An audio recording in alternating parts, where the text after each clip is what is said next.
Les matins de France Culture, Guillaume Erner.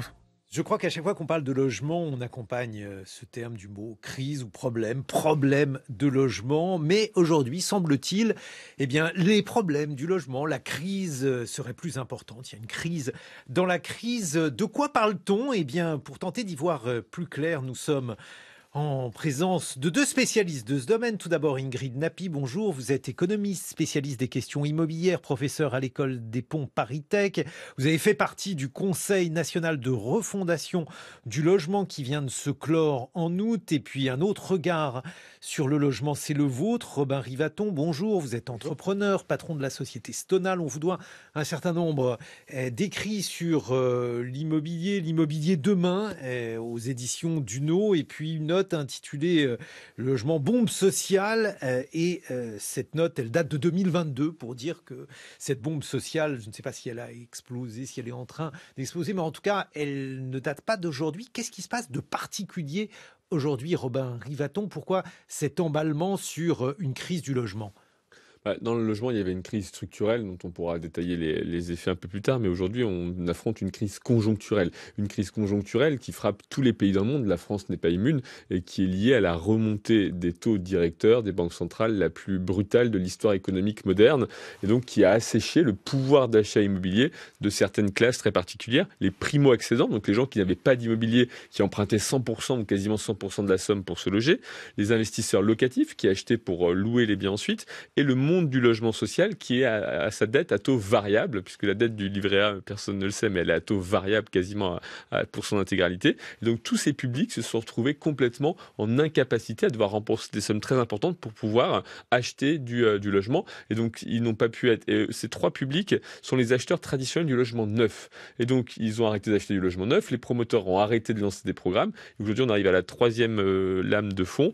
Les entreprises du bâtiment n'ont plus de carnet de commandes et donc on voit arriver ce phénomène de baisse de l'emploi.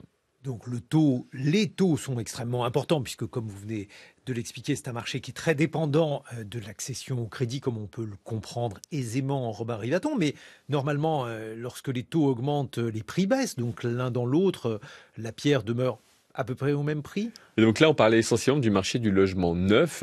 Et en fait, ce qui se passe, c'est que sur le marché du logement ancien, la demande reste très forte. En fait, c'est là le point à avoir. Et c'est pour ça que les prix s'ajustent très peu. C'est que la demande de logement est très forte. Pourquoi ? On a une population qui continue de croître.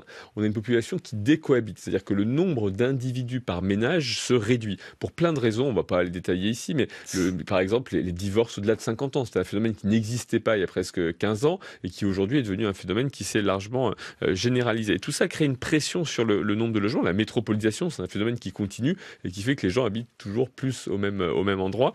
Et donc tout ça fait que la demande est très forte. Et donc sur le marché du logement ancien, on a toujours ce maintien des prix, tout simplement parce qu'il y a toujours des gens qui sont prêts à acheter d'autres logements. Et c'est pas valable qu'en France. Aux États-Unis, où les taux du crédit sont à 7%, donc c'est encore 7%, donne un peu une idée.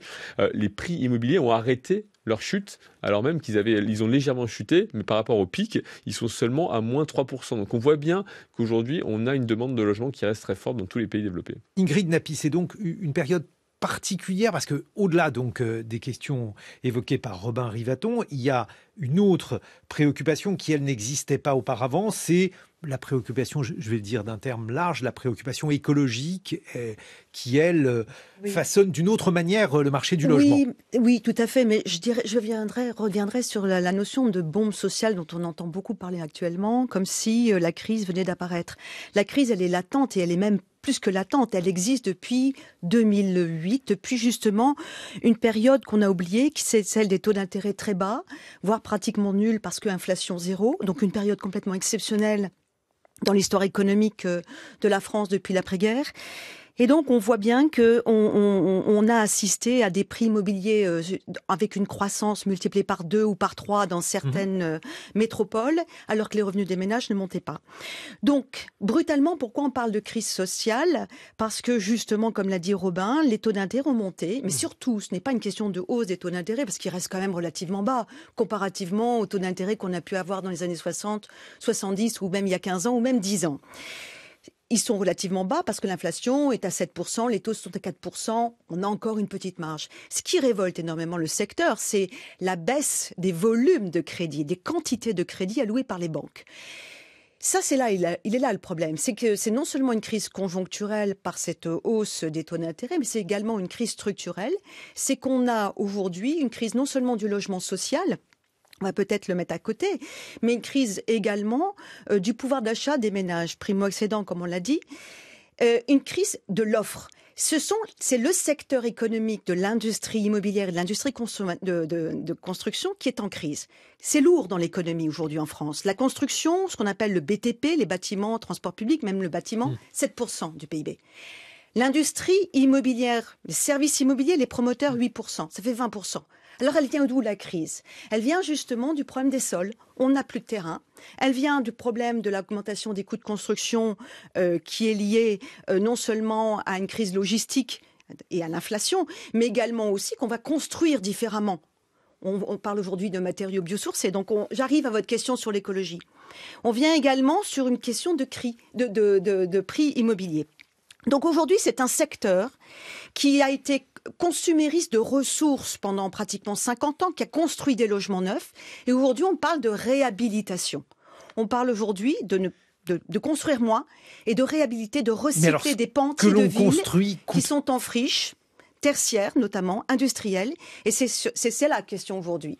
Mais ce que l'on construit, Ingrid Nappi, coûte plus cher à construire puisque des normes qui Tout aujourd'hui... à fait. C'est le modèle économique de la production de logements qui a été un modèle économique très facile où des marges étaient importantes, qui raisonnait sur un calcul de rentabilité locative importante, voire même avec la financiarisation de l'immobilier sur des indicateurs nouveaux. Aujourd'hui, on s'aperçoit qu'avec un changement fondamental qui est la crise climatique, que le fait de consommer différemment les ressources de la planète, il suffit pas simplement d'être écolo pour le savoir. On le voit bien, c'est une prise de conscience globale et notamment des jeunes, et notamment dans les écoles, les grandes écoles, les universités, de construire différemment avec des ressources limitées. Donc il faut revoir le modèle de production du logement. Et là, bien sûr, il y a des freins. Il y a des freins institutionnels, il y a des freins industriels.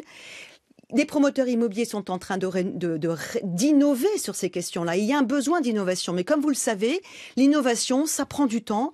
Et donc, il faut que les esprits commencent à changer. Robert Rigaton, ça veut dire que finalement, le logement coûte de plus en plus cher. Il y a la terre qui coûte de plus en plus cher. Il y a la construction pour les raisons que vient d'expliquer Ingrid Nappi, tout simplement parce qu'il y a de nouvelles normes. Et le pouvoir d'achat des ménages, lui, il a plutôt tendance à se restreindre du fait des taux d'intérêt et du fait de l'inflation générale. Donc il y a un effet ciseau. Ça fait longtemps qu'on ne produit pas assez de logements en France.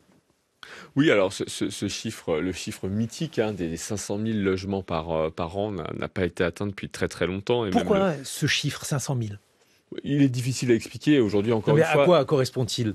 Le 500 000, ce serait l'augmentation du stock de logements nécessaire pour pouvoir accommoder les besoins de la population. Ces besoins qui viennent d'une population en croissance, je le dis, natalité, une population qui accueille de nouveaux immigrés depuis l'étranger et une population qui décohabite, donc dont le nombre de personnes par foyer, même le nombre de ménages a tendance à augmenter et en plus qui se concentre géographiquement parlant dans les zones où il y a le moins de logements. Donc tout ça pousse à ce que normalement on devrait augmenter le stock de 500 000. On n'est pas du tout au niveau de... On est à quel niveau ?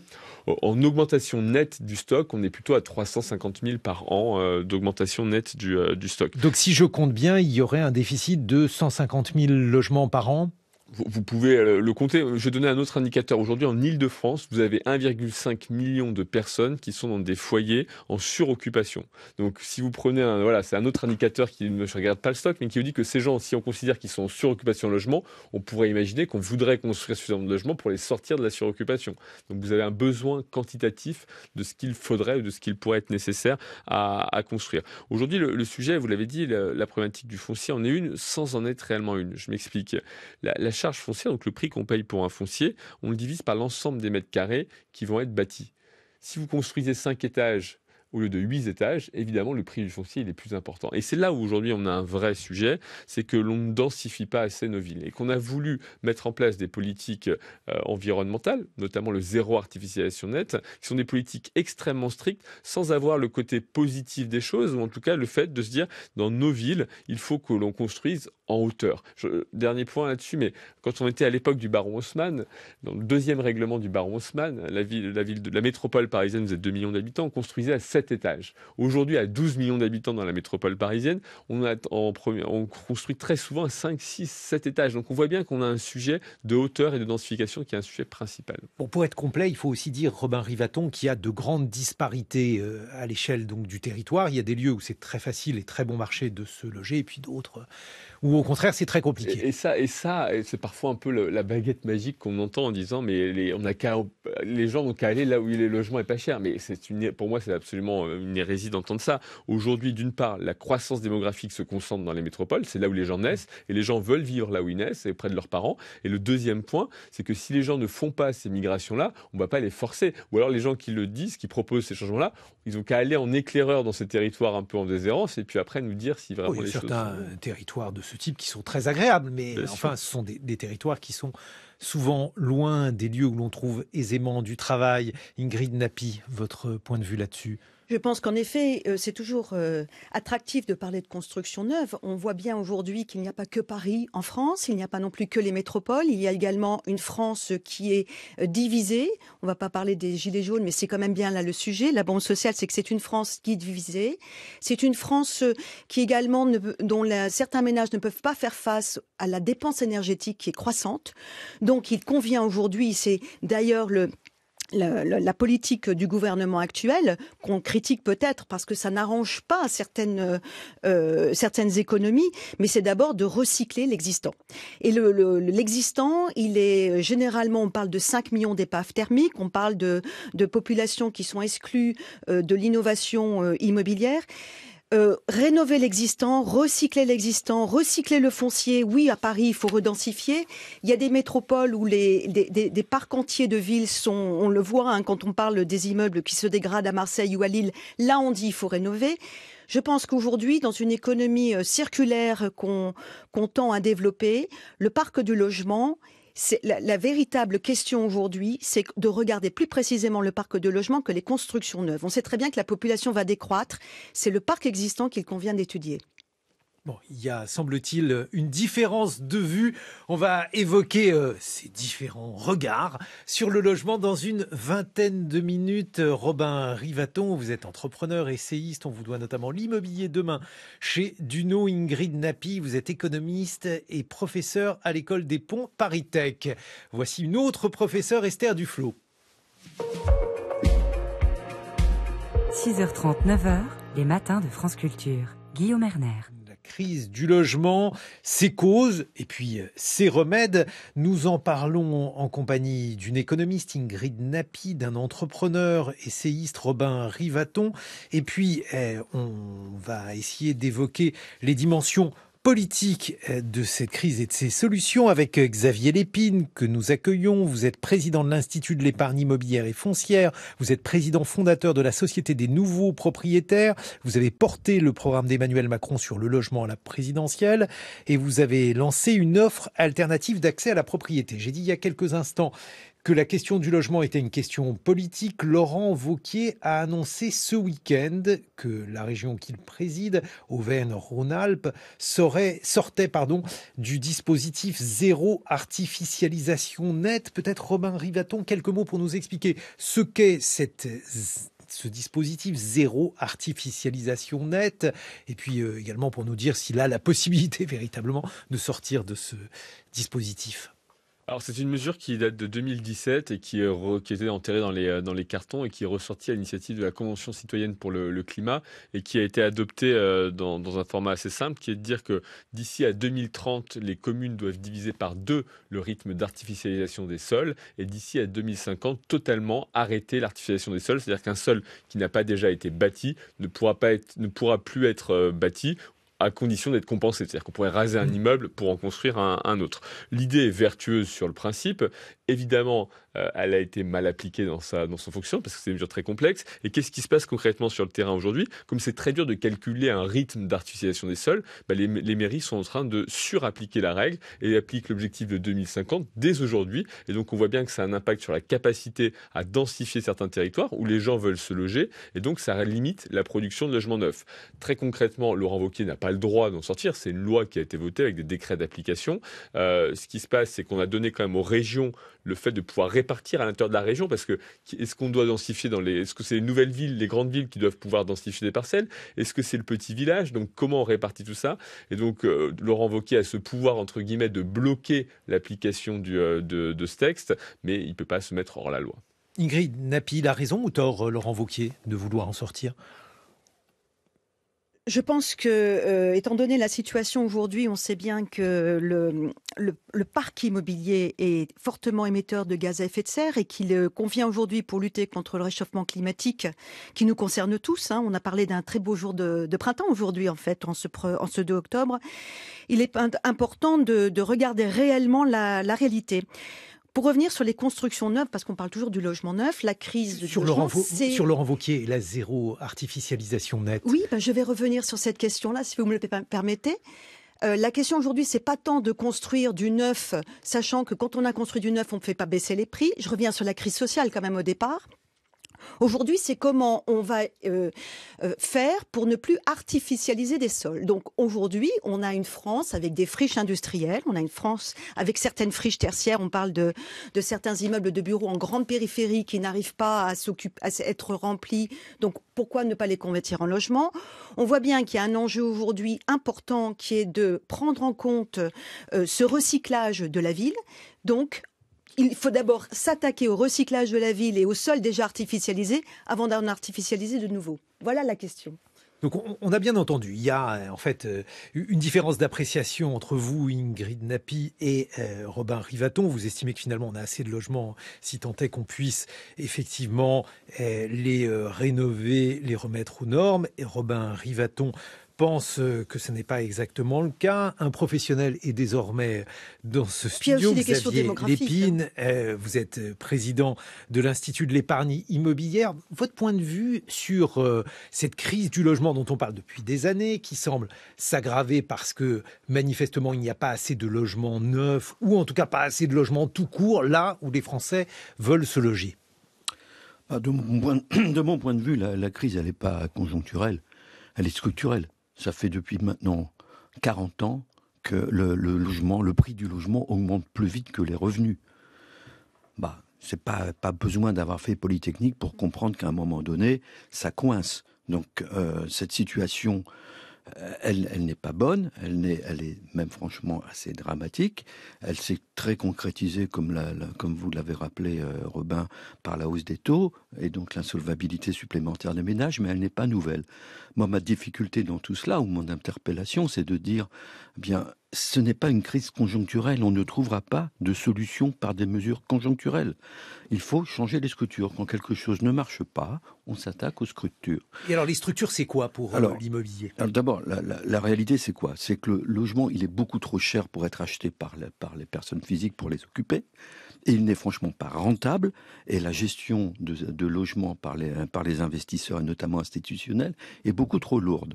Donc, qu'est-ce que vous faites à partir de ce moment-là? Vous vous interrogez sur, finalement, cette situation. Est-ce qu'il y a un seul modèle économique qui existe, qui est celui soit d'être propriétaire, soit d'être locataire? Regardez, par exemple, ce qu'ont fait les constructeurs de voitures. Une voiture, en l'an 2000, une voiture qui valait 100 000 francs, c'est-à-dire 15 000 euros, c'est une voiture qui était plutôt de luxe. Aujourd'hui, cette voiture, elle vaut 45 000 euros. C'est-à-dire 3 fois plus. Est-ce que les salaires ont augmenté de 3 fois plus? Non.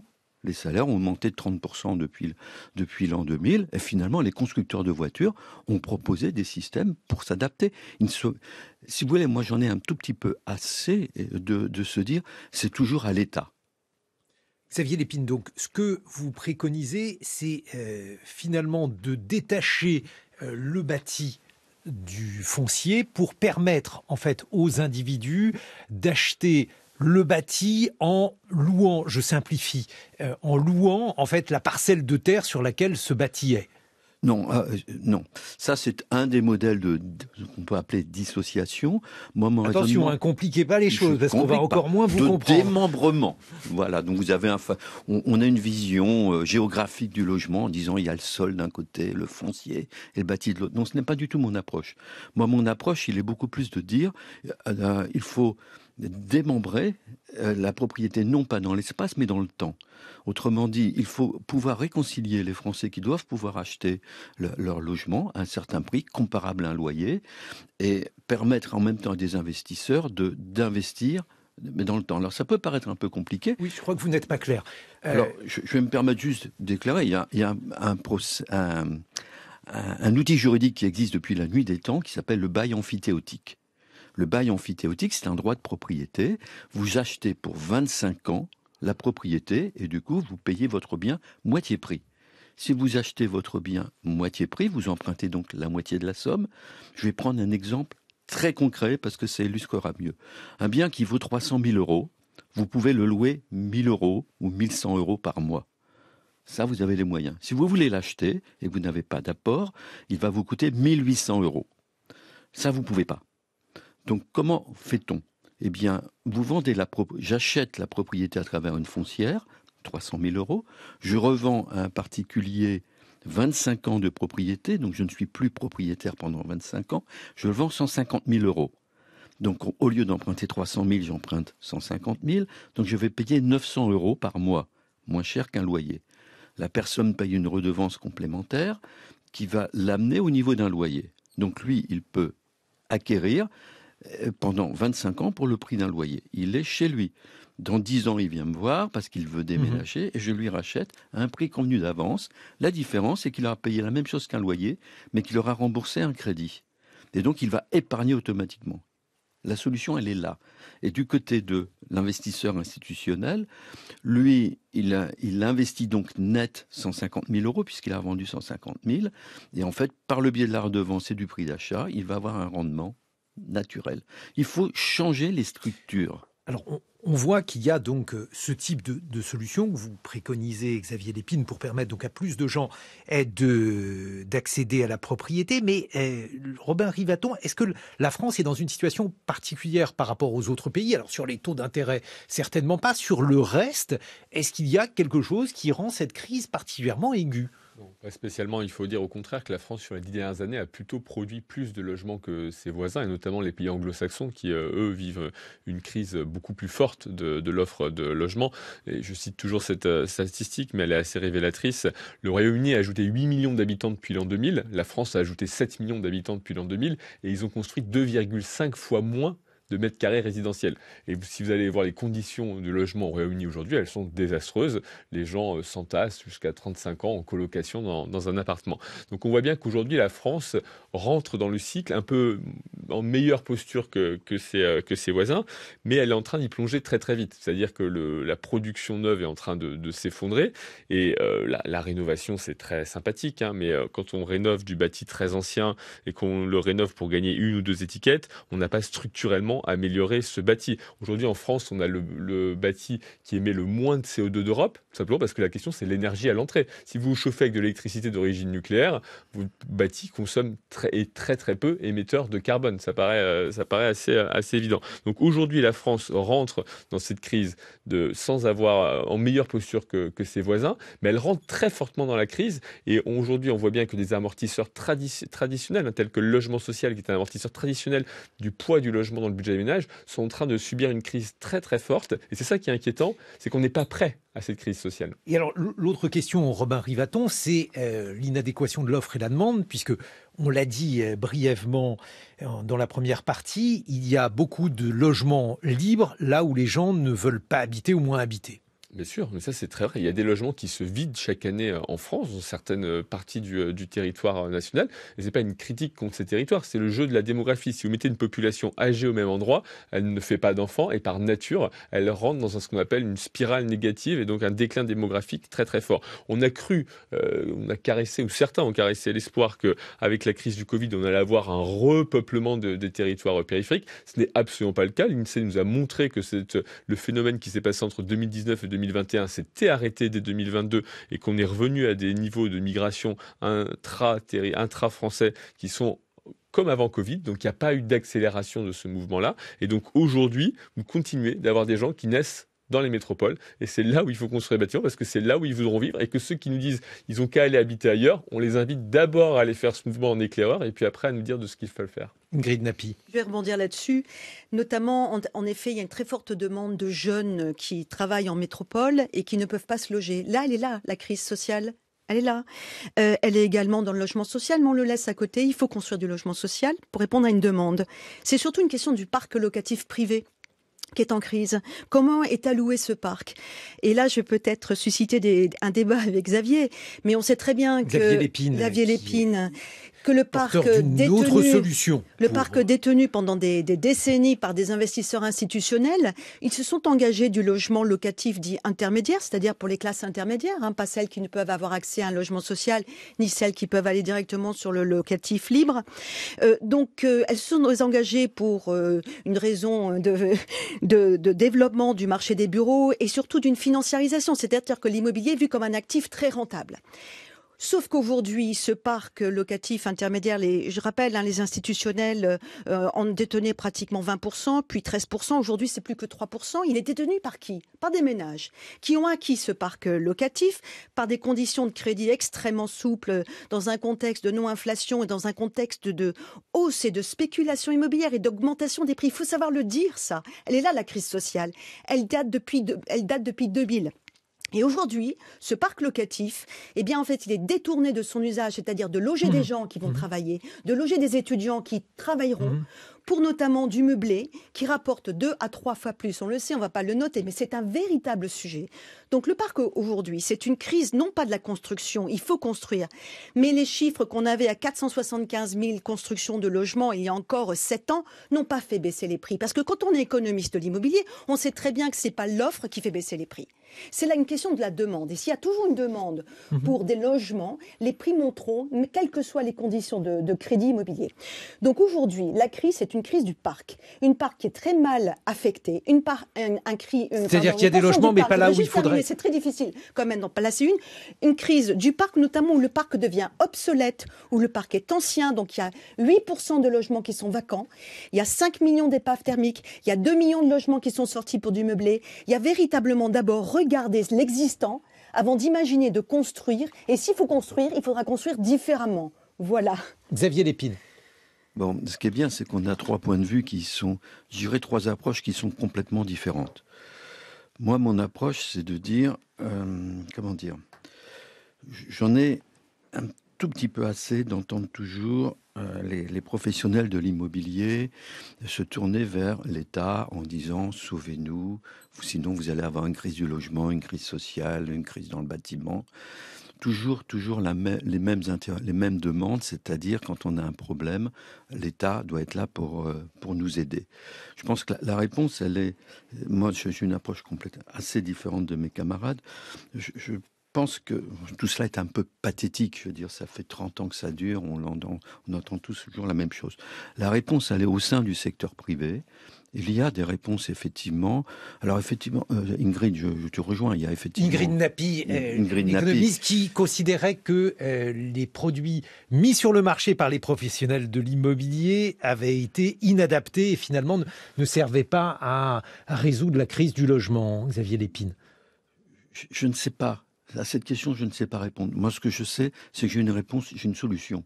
Et cette solution, c'est effectivement celle que j'ai abordée. Vous l'avez développée, votre solution, Xavier Lépine. Mais sur l'interrogation qu'Ingrid Napi vous a adressée, est-ce que c'est le logement ? Non, personnellement, je ne pense pas que c'est un problème de répartition du parc. Je pense qu'effectivement, il y a un vrai problème d'investisseurs institutionnels qui sont sortis du logement parce que le logement est devenu tellement cher qu'il n'est plus rentable et donc on n'a pas intérêt à investir. Ça, c'est la réalité. Enfin, c'est la réalité des investisseurs institutionnels. Et même les raisons pour lesquelles on en est arrivé là, c'est effectivement 30 ans de politique. du logement, où je pense qu'on n'a jamais abordé les choses sous le bon angle. Enfin, il y a eu un certain nombre de dispositifs, Pinel par Oui, exemple. des solutions. Les promoteurs ont pu construire beaucoup Tout de à fait. programmes dans des lieux où on n'avait pas besoin de logement, Xavier Lépine. Oui, non, il faut arrêter avec ça. La réalité, c'est que factuel. C'est factuel, mais en même temps, c'est toujours pareil. Les réponses quand il y a une crise de logement, ça a toujours été par des réponses très conjoncturelles. On a toujours confondu l'ordre et la priorité. L'urgence et la priorité. Et on a toujours traité les choses dans l'urgence. On n'a jamais regardé les questions prioritaires. Jean Lémarie. Y a-t-il une politique du logement aujourd'hui ? Sans dire, comme vous le dites, sans interpeller l'État en lui disant « sauvez-nous ». Est-ce qu'il y a une politique du logement avec un début, un milieu, une fin et une idée claire, partagée de ce qu'on veut faire ? Robin Rivaton. Non, malheureusement, non. Il y a une politique déjà du logement. Le logement n'existe pas tout seul. En fait, aujourd'hui, il y a des mètres carrés qui sont en concurrence pour des usages différents, que ce soit pour du commerce, que ce soit pour du bureau, que ce soit pour du logement. Et donc déjà, on ne devrait pas avoir une politique strictement du logement, on devrait avoir une politique de l'immobilier au sens global. Le deuxième point, c'est qu'on a voulu faire prédominer la question environnementale sur le logement. Or, il y a une pyramide. Loger les gens d'abord, loger bien les gens, et ensuite loger vert. Mais il y a une pyramide. Et ça, c'est extrêmement important. Le dernier point que je voudrais développer, c'est que l'État, avec la délégation de la politique d'urbanisme, s'est mis dans une position où il anime en fait un réseau. C'est-à-dire que c'est pas lui qui accorde les permis d'urbanisme, qui accorde les autorisations de création de bâtiments. Ce sont les maires. Et donc tant qu'il n'est pas dans une posture où il réaligne l'intérêt des maires à la construction, aujourd'hui ils n'ont aucun intérêt à produire des nouveaux mètres carrés, que ce soit de la construction neuve ou de la reconversion de bureaux-logements par exemple. Et donc tant qu'on n'a pas aujourd'hui réaligné l'intérêt des acteurs et à faire que le maire, celui qui signe le permis de construire, accepte de se dire que si je construis du nouveau logement, je vais avoir de nouvelles population avec des nouveaux besoins et que je vais quand même gagner un peu d'argent au passage, si on n'a pas ça, aujourd'hui, on a un assèchement de la construction ou de la rénovation dans ce pays. Qu'est-ce que vous en pensez, Ingrid Napi ? Je pense que le logement relève d'une politique à la fois industrielle, il faut construire vite ou reconstruire vite ou recycler vite. Premièrement, ça relève également d'une politique environnementale et de transition écologique. On ne peut plus construire comme on construisait avant. On n'a pas les ressources matérielles pour le faire. On manque de foncier, on manque de matériaux de construction. Donc, il faut revoir la conception aujourd'hui du logement. Il faut revoir aussi le fait l'idée qu'en construisant, on va régler le problème du logement. Non, on ne va pas régler le problème notamment du logement social. Il faut construire du logement social. Quand je dis en reconstruisant notamment des logements privés, il faut regarder également comment recycler ce logement et comment construire du logement différemment. Alors justement, Xavier Lépine, recycler ce logement, dit Ingrid Napi, il y a beaucoup de bureaux qui aujourd'hui, avec la crise du Covid, avec le fait que le télétravail est de plus en plus important dans les entreprises, eh bien, ces bureaux ne sont plus loués. Pourquoi ? Vous, je parle collectivement de votre profession, pourquoi les promoteurs ne se servent-ils pas de ces bureaux pour les transformer en logements ? D'abord pour des raisons économiques. Il faut quand même que cette reconversion de bureaux en logements soit économiquement rentable. Alors ça le devient de plus en plus parce que les propriétaires de ces bureaux constatent qu'ils valent de moins en moins cher. Donc cette approche-là, elle est en voie d'être résolue. Et ensuite, il faut qu'effectivement les personnes qui délivrent les permis de construire, puisque un changement d'usage, c'est un permis de construire, soient d'accord pour que cela se fasse. Et là, c'est ce que disait Robin. Robin, je te rejoins complètement. C'est cette autorisation de convertir, c'est le maire qui la détient. On sait tous que la politique d'aménagement du territoire depuis 1980, en 80 on a dit on n'a pas de pétrole, on a des idées, ça s'est traduit par on n'a plus d'usines, on a des bureaux. Donc ce phénomène-là, c'est très clair. La politique fiscale, elle a été orientée vers le bureau. La politique d'autorisation de permis de construire a été orientée vers le bureau. Des bureaux, c'est des recettes pour une municipalité. Des logements, c'est des coûts parce qu'il faut des infrastructures. Aujourd'hui, on en paye le prix. Donc, et effectivement, il n'y a pas une très grande volonté de convertir. Si je prends certains pays même avant la crise Covid, avaient une attitude assez différente et on dit écoutez, quand on veut changer d'usage, c'est juste une autorisation de travaux, ce n'est pas un permis de construire. On n'a pas voulu le faire en France, et bien on en paye effectivement le prix aujourd'hui. Un mot de conclusion, Robin Rivaton, s'il y avait des mesures d'urgence à faire en matière de logement ? Je pense que la mesure la plus facile et celle qui ne requiert pas d'argent de l'État, parce que je partage entièrement ce qui a été dit, l'État n'a pas l'argent pour venir suppléer cette crise des taux, c'est de réaligner l'intérêt, c'est de faire en sorte que le maire trouve un intérêt financier lorsqu'il y aura une opération de construction, de rénovation, de recyclage dans sa ville. Donc l'idée, c'est de dire il devient actionnaire de la société de transformation. Avec ça, il va toucher de l'argent et cet argent, il va pouvoir convaincre les riverains qui sont contre la construction. On est tous hostiles à la construction neuve en face de nos maisons, de nos appartements. Et donc ce qu'on veut, c'est que le maire puisse avoir un argument dans sa besace pour aller voir les riverains et dire « Ok, j'accepte la construction de ce bâtiment, mais je récupère quelques millions d'euros pour rénover la piscine. » Ingrid Nappi, même question. S'il y avait une mesure à faire rapide? Revoir l'allocation du parc existant, notamment les meublés, bien évidemment. C'est une mesure d'ailleurs qui est actuellement étudiée. Et de regarder comment relancer aussi le logement social pour les plus démunis. Xavier Lépine, vous nous avez exposé votre souhait et votre projet en matière donc de solutions pour le logement. Est-ce que ce type de mesure, ce type de formule peut représenter de plus en plus de logements? Est-ce qu'on peut dissocier la propriété, démembrer, bref, faire des choses pour que les gens achètent moins cher au final? La réponse est oui. Il faut que les grands de l'immobilier et les investisseurs changent leur logiciel.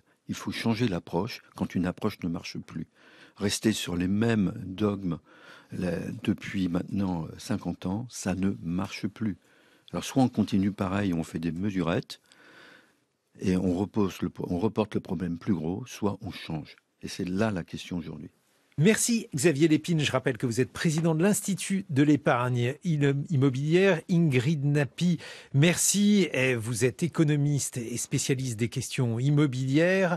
Et merci à vous, Robin Rivaton. On vous doit notamment plusieurs ouvrages sur l'immobilier. L'immobilier demain, c'est le livre que vous avez publié aux éditions Duno.